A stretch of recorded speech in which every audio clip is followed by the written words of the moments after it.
할렐루야. 2021년 7월의 첫 주일이며 첫 열매를 주신 하나님께 감사드리는 맥주절입니다. 오늘 이 시간 주의 성전에 나와 예배를 드리시는 여러분 모두에게 하나님의 크신 은혜와 평강이 충만하기를 기원합니다.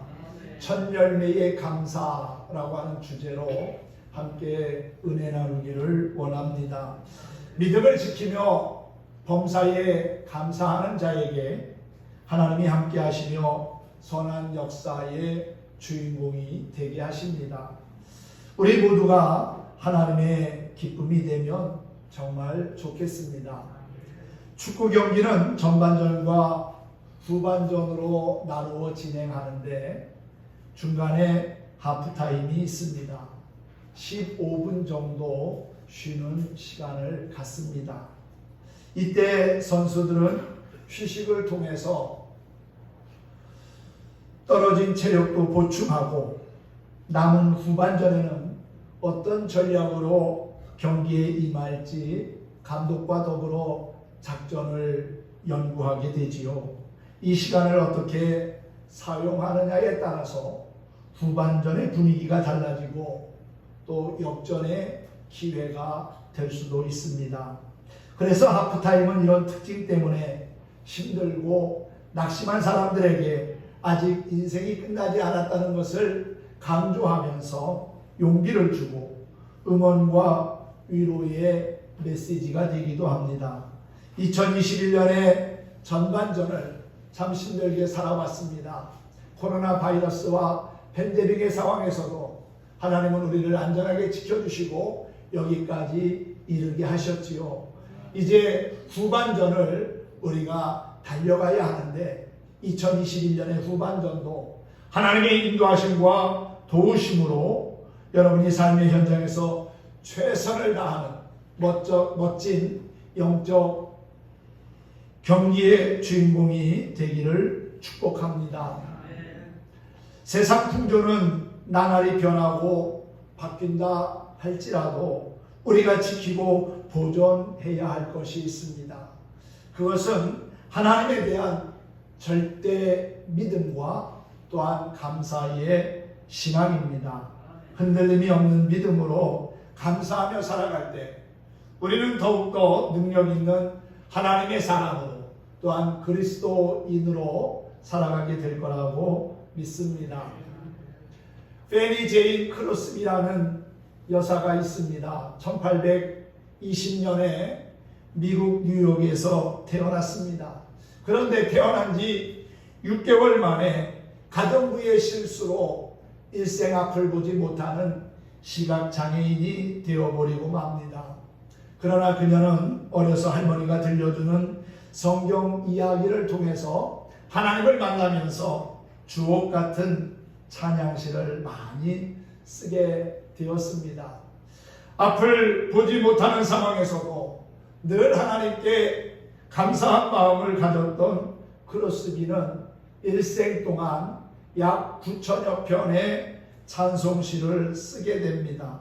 우리가 가지고 있는 찬송가에도 그녀가 작사한 찬송가가 무려 22곡이나 기록되어 있는 것을 보게 됩니다.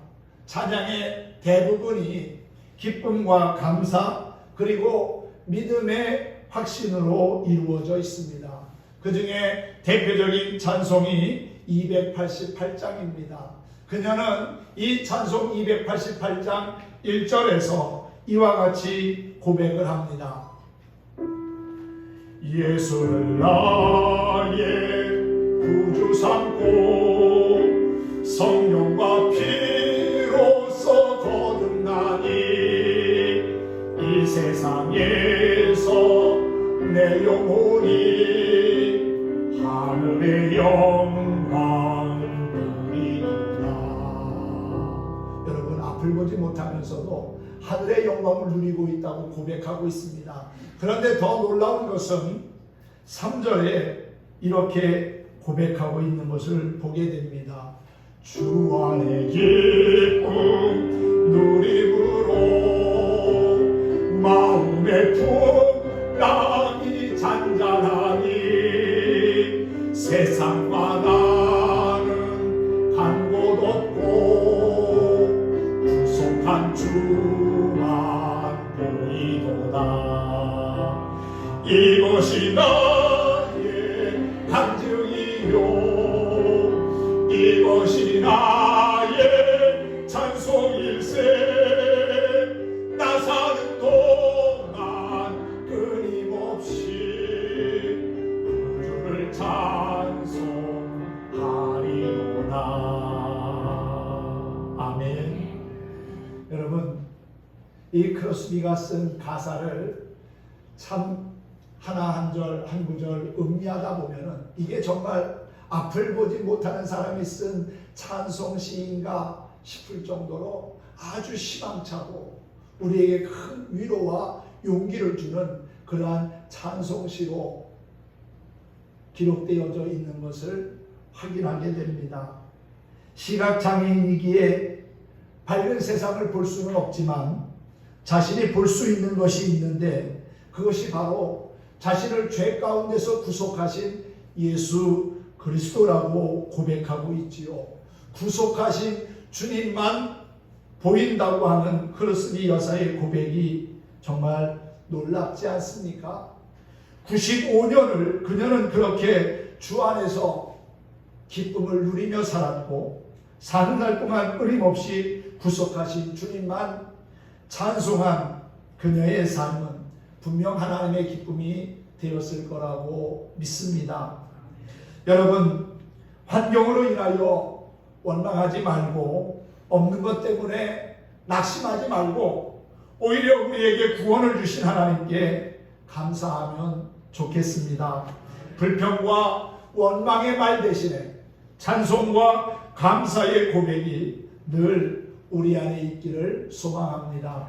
7월의 첫 주일이고 또한 맥주절을 맞아서 지금까지 지키시고 인도하신 하나님의 은혜를 감사하며 맥주절의 의미를 되새겨보고자 합니다. 맥주절은 구약에서 하나님이 십계명을 지킴으로 우리에게 복을 받게 하신 날이고 신약에서는 성령 강림으로 예수 그리스도의 몸된 교회가 탄생한 아주 의미 깊은 절기입니다. 하나님께서 절기를 허락하신 것은 우리를 구속하기 위함이 아닙니다. 우리에게 자유를 주시고 은혜를 주시고 복을 주시고 또한 하나님이 우리를 그렇게 사랑하신다는 것을 확인시켜 주시기 위해서 절기를 지키게 하신 겁니다. 그러므로 특별히 맥주절은 하나님의 은혜에 감사하는 절기입니다. 계명을 통해서 우리는 하나님의 은혜와 복을 누리게 되고 또한 성령 강림으로 교회가 탄생하여 오늘날 많은 사람들이 구원함을 얻게 되었으니 얼마나 감사한 일입니까?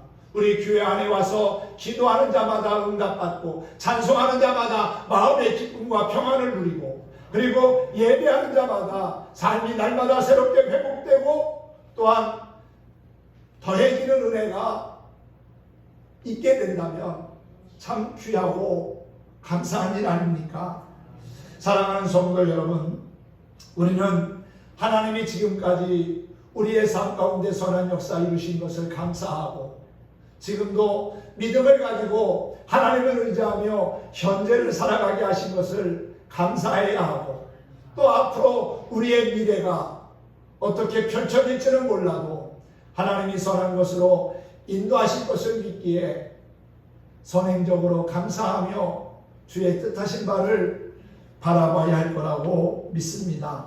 그렇다면 왜 우리는 이 맥주절을 기억하며 감사하고 지켜야 할까요? 오늘 잠언 3장 9절은 말합니다. 내 재물과 내 소산물의 처음 익은 열매로 여호와를 공경하라고 하였기 때문이지요. 이 말씀에서 첫 열매는 단순히 처음 거둔 열매를 의미하기보다는 가장 아름답고 잘 익은 최고의 열매를 말합니다. 상하지 않은 것, 그리고 흠이 없는 것, 가장 귀한 것을 첫 열매로 하나님께 드려야 한다는 것이지요. 모든 곡식과 열매를 거두게 하신 분이 하나님이시기에 우리는 그 하나님께 마땅히 감사하며 영광을 돌려야 한다는 것이지요. 처음 익은 것 가운데 가장 귀한 것을 하나님께 드리면 하나님은 놀라운 은혜와 복을 주신다고 약속하셨습니다. 10절의 말씀을 같이 한번 읽어보겠습니다. 그리하면 내 창고가 가득히 차고 내 포도즙 틀에 새 포도즙이 넘치리라. 할렐루야. 이런 은혜와 복이 여러분에게 충만하게 차고 넘쳐서 주변 사람들에게도 나누고 베풀며 살 수 있기를 간절히 축원합니다. 하나님은 만물의 주인이시고 우리는 세상의 모든 것을 관리하는 청지기로 부름을 받았습니다. 맥주감사절을 지키는 것은 농사뿐만이 아니라 하나님이 우리에게 맡겨주신 가정, 건강, 사업, 직장에서 청지기로서 맡은 책임을 잘 감당하고 있는가를 점검해보는 시간이라고도 할 수 있을 겁니다. 그리고 하나님께서 지나간 세월 동안 우리에게 맡겨주신 모든 것을 과연 내가 하나님의 뜻대로 잘 사용했는지를 돌아보는 겁니다. 혹시나 잘못한 것이 있으면 수정하고 고치고 회개하면서 하나님과의 영적인 시선을 다시금 맞추는 그러한 시간이 바로 이 맥주절이 아닌가 하는 생각도 해봤습니다. 하나님께서 우리에게 시간을 주시고 물질을 주시고 재능과 건강을 주셨는데 하나님을 위하여 그 모든 것을 올바르게 사용하고 감사하였는지 자신을 다시 한번 되돌아본다면 더 나은 믿음의 자리로 성장하게 되고 발전할 것이라고 믿습니다. 맥주감사절은 신앙생활의 성숙됨을 우리에게 다시금 가르쳐주는 절기입니다. 이스라엘 백성들은 모세의 인도로 출애굽하여 40년을 광야에서 생활했습니다. 광야는 하나님을 전적으로 의지하고 하나님이 주시는 것에만 의존해야 살 수가 있는 곳입니다. 자신의 힘과 경험, 능력으로는 결코 살아갈 수 없는 곳이 광야지요. 마치 어린아이들이 부모나 어른들이 해주는 것만 의지하고 살아가는 것과 같습니다. 사실 이스라엘 백성들은 하나님이 주시는 것을 받아 누리면서 광야 40년의 시간을 보냈습니다.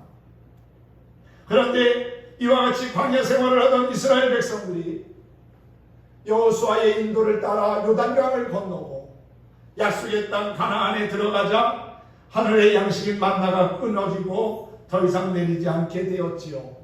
그래서 그들은 열심히 농사짓고 가축을 기르고 땀 흘려 일하며 수고하여 처음으로 수확한 것을 가지고 하나님께 예배를 드리게 됩니다. 받기만 하던 자들이 이제는 하나님께 감사하며 드리는 자로 성장했다는 것이지요. 무엇이든지 미숙한 것은 완전치 못하여 맛이 없습니다. 과일이나 음식도 덜 익고 성숙하지 못한 것은 풋내가 나서 먹을 수가 없지요. 덜 익으면 맛도 없고 모양도 없고 빛깔도 좋지 못합니다. 그리고 값어치도 없습니다. 그러므로 익어야 합니다. 자라고 성장해야 합니다. 성숙되어야 합니다. 우리의 신앙도 잘 익은 열매처럼 성숙되어야 할 줄로 믿습니다. 죽정이나 덜 익은 것을 하나님은 결코 기뻐하시지 않습니다. 이스라엘 백성들은 지금까지 하나님께 바다만 먹고 사실 그러면서도 감사할 줄 모르는 신앙으로 살아왔던 이들입니다. 그러나 맥주절을 통하여 노력해서 거둔 것을 하나님께 감사할 줄 아는 신앙으로 성장했습니다. 그러므로 감사하는 생활을 통하여 신앙이 새롭게 성장하며 성숙하게 된다는 사실을 믿으시기 바랍니다. 맥주감사절은 신앙의 자족을 의미합니다. 우리가 사용하는 것이나 가진 것 가운데 내 것 또는 우리의 것은 하나도 없습니다. 지금 내가 가지고 있는 것 중에서 하나님께 받지 아니한 것이 어디 있고 내가 드리는 것 가운데 하나님의 것이 아닌 게 어디 있습니까? 그런데 하나님이 만나를 내려 주시듯이 직접 주시는 것과 내가 땀 흘려 수고하여 얻은 것을 보면은 근본적으로 다릅니다. 그래서 맥주절은 우리가 땀 흘려 수고하고 얻은 것을 하나님께 감사하는 아주 소중한 시간으로서 우리 믿음의 자급자족을 선포하는 것과 같습니다. 창세기 3장 17절 이하에 보면 하나님께서 처음 사람 아담에게 땀 흘려 수고하라는 명령을 하십니다. 선악과를 따먹은 이후에 에덴 동산에서 쫓겨난 아담과 하와는 땀 흘리며 수고해야만 먹을 수 있게 되었고 살아갈 수 있게 됐던 것이지요. 에덴 동산에서는 아무런 수고 없이 지냈지만 이제는 아담 스스로 수고하고 개척해 나갈 것을 하나님이 명하신 겁니다. 그러므로 맥주감사들은 스스로 일어나서 기도하는 것이고 봉사하는 것이고 일하며 헌신하는 것을 의미합니다. 1950년대 6.25 전쟁을 마친 우리나라는 잿더미 가운데 참 막막했습니다. 동족 상잔의 비극으로 말미암아 많은 것을 잃었지요. 가정을 잃고 사랑하는 사람들을 잃고 집도 잃고 또 목숨을 잃은 사람들도 많았습니다. 그래서 주변 국가들로부터 많은 도움을 받았습니다. 교회 역시도 자립하지 못하고 어렵게 신앙생활을 하던 시대였지요. 그런데 60년대 이후 교계에서는 새로운 바람이 불기 시작했습니다. 교회마다 하나님께 기도하는 제단을 쌓기 시작하고 새벽 기도에 불을 붙이기 시작합니다. 비록 적을지라도 소득의 10의 1조와 감사헌금이 제단에 드려지기 시작했습니다. 그 후로 교회마다 놀라운 부흥의 역사가 일어나기 시작했고요. 또한 경제적으로도 하나님의 큰 은혜와 복을 받았습니다. 그래서 지금은 세계로 선교사를 파송하며 또 어려운 나라를 도와주는 한국교회가 되었지요. 엊그제 독일 베를린에서 유엔 무역개발회의, 즉 우크타드라고 하는 기관이 회의를 했는데 우리나라의 지위를 그동안 개발도상국으로 놔뒀었던 것을 이제는 선진국 그룹으로 변경했다는 뉴스가 있었습니다. 이는 1964년 이 단체가 설립된 이래로 처음 있는 일이고 또한 우리나라의 세계 경제 순위가 10위에 올랐다는 뉴스도 아마 여러분 들으셨을 겁니다. 대한민국의 위상이 이렇게 성장하여 세계 여러 나라의 롤 모델이 되고 있다는 것 하나님의 은혜고 축복인 줄로 믿습니다. 이제 우리는 영적인 광야 생활을 청산해야 합니다. 의지하며 살던 생활이 자족의 생활로 변화되어야 한다는 것이지요. 하나님께 달라고 조르기만 하던 믿음에서 드리며 감사하는 믿음으로 바뀌어야 합니다. 신앙생활은 남의 것 가지고 하는 게 아닙니다. 신앙은 연장과 같고 또 전쟁에 나가는 용사들의 좋은 무기와도 같습니다. 맨손으로 일하는 사람과 좋은 연장을 가지고 일하는 사람, 누가 더 능률 있게 일하겠습니까? 맨손으로 싸우는 사람하고 좋은 무기를 가지고 싸우는 사람 가운데 누가 이길 확률이 높습니까? 좋은 무기를 가진 사람이 아마도 싸우면 백전백승일 겁니다. 이와 같이 신앙은 빌려서 얻어서 하는 게 아닙니다. 자기의 믿음 가지고 자기가 구원받고 또한 자기의 신앙을 가지고 자기가 축복을 받는 것이지요. 그러므로 사랑하는 성도 여러분, 영적인 자족의 사람이 되기를 바라고요. 하나님이 주신 것을 나누며 베풀며 살아가는 축복의 통로가 될 수 있기를 주님의 이름으로 축복합니다. 맥주절은 하나님의 말씀을 지키는지 지키지 않는지를 돌아보는 시간이기도 합니다. 하나님은 광야에서 이스라엘 백성들에게 계명을 주셨습니다. 율법을 주셨지요. 하나님의 말씀과 계명은 귀에 즐겁게 들으라고만 주신 것이 결코 아닙니다. 듣고 행하라고 주신 것이지요. 그리고 듣고 행하는 자에게는 반드시 하나님이 복을 주신다고, 은혜를 베푸신다고 약속하셨습니다. 신명기 28장 1절의 말씀입니다.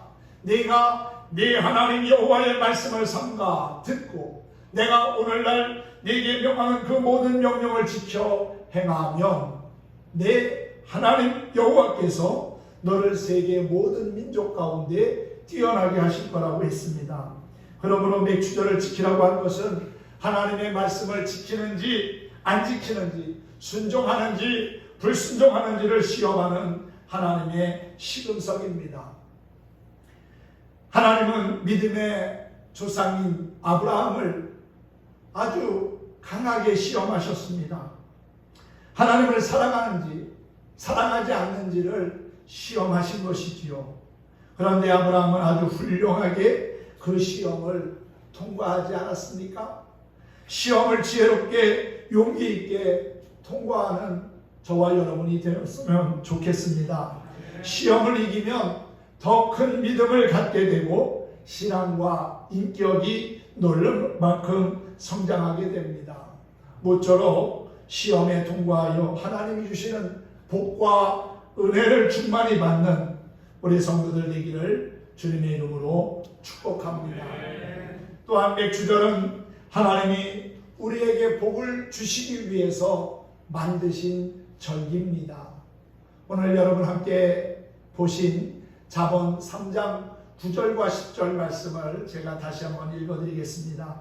내 재물과 내 소산물의 처음 익은 열매로 여호와를 공경하라. 그리하면 내 창고가 가득히 차고 내 포도즙 털에 새 포도즙이 넘치리라. 아멘이지요. 맥주감사절을 지키는 성도에게 주시는 축복에 대해서 성경이 말씀하기를 창고가 가득히 찬다고 했습니다. 무슨 창고가 가득히 찹니까? 육신의 창고가 가득히 차고 또한 심령의 창고가 가득히 찹니다. 하늘나라의 창고가 가득히 찬다는 것입니다. 하나님은 우리에게 복을 주시기 전에 반드시 먼저 드리라고 하셨습니다. 하나님이 가진 것이 부족하고 없어서 드리라고 한 것이 결코 아닙니다. 우리에게 더 좋은 것, 더 값진 것, 더 귀한 것을 주시기 위함이라는 거지요. 열왕기상 18장 30절 이하의 말씀을 보면 엘리야 선지자의 이야기가 나옵니다. 바알과 아세라 우상을 섬기는 자들과 갈멜산에서 기도의 대결을 벌이지요. 그때 엘리야가 드렸던 제물이 송아지입니다. 송아지를 각을 떠가지고 번제단 위에 올려놨습니다. 그리고 3년 동안 계속된 가뭄으로 인하여 물이 귀한 그때에 물을 12톤이나 담아서 제단 위에다가 붓습니다. 그랬더니 하늘에서 불의 응답이 떨어졌지요. 엘리야의 기도가 하나님께 상달된 겁니다. 그리고 3년 반 동안이나 피 한 방울 내리지 않고 이슬조차도 내리지 않던 하늘이 열리고 비가 쏟아졌다고 했습니다. 하나님의 제단에 귀한 제물이 올려질 때 하나님께서는 그 제물을 연락하시고 하나님이 계획하신 바를 우리의 삶 가운데 이루신다는 것이지요.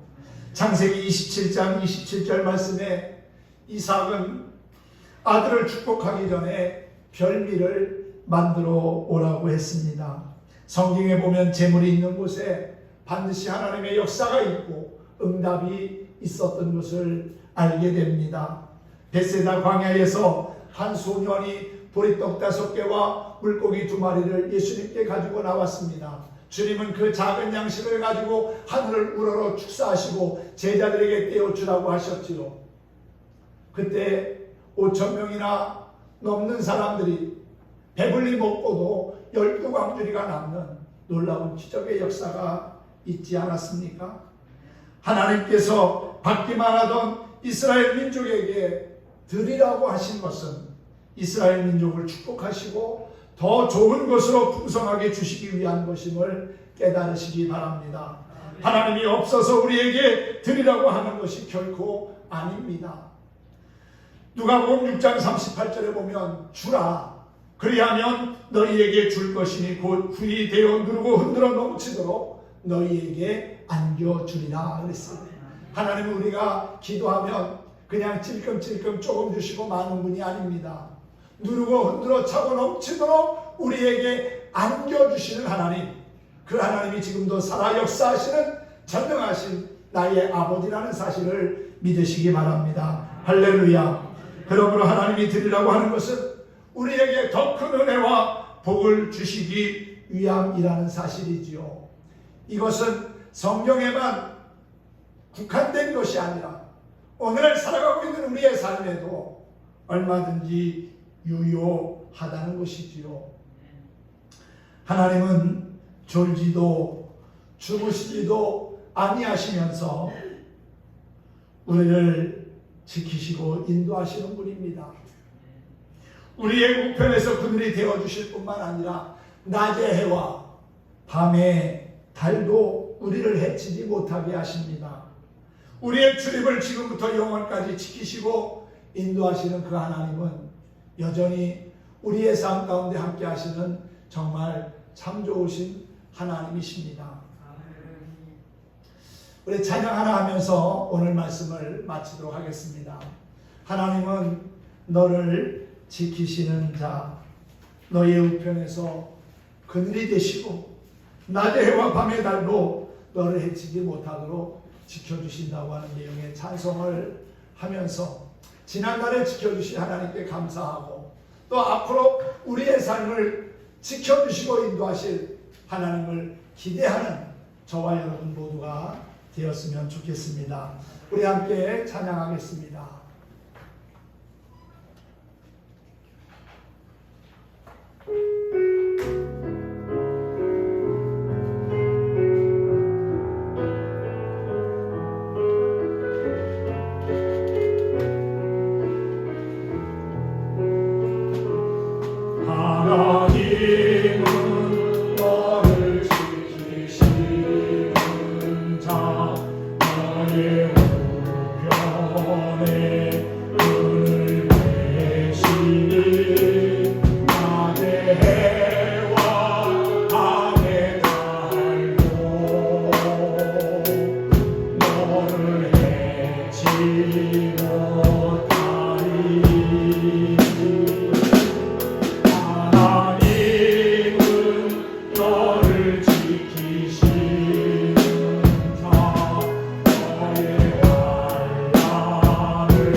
우리를 지키시고 인도하시는 하나님, 그분은 천지를 지으신 전능하신 하나님이시고 나의 아버지십니다. 맥추절을 지키라고 하신 것 하나님의 명령입니다. 그 하나님의 명령을 누가 거역할 수 있겠습니까? 하나님은 모세의 후계자인 여호수아에게 명령하시기를 이 율법책을 네 입에서 떠나지 말게 하며 그것을 주야로 묵상하여 그 가운데 기록한 대로 다 지켜 행하라. 그리하면 네 길이 평탄하게 될 것이고 네가 형통하리라고 말씀하셨습니다. 사랑하는 성도 여러분, 하나님의 말씀을 지켜 행하면 복이 됩니다. 하늘의 위로와 상급이 넘치는 감사절이 될 수 있기를 예수님의 이름으로 축원합니다. 축복합니다.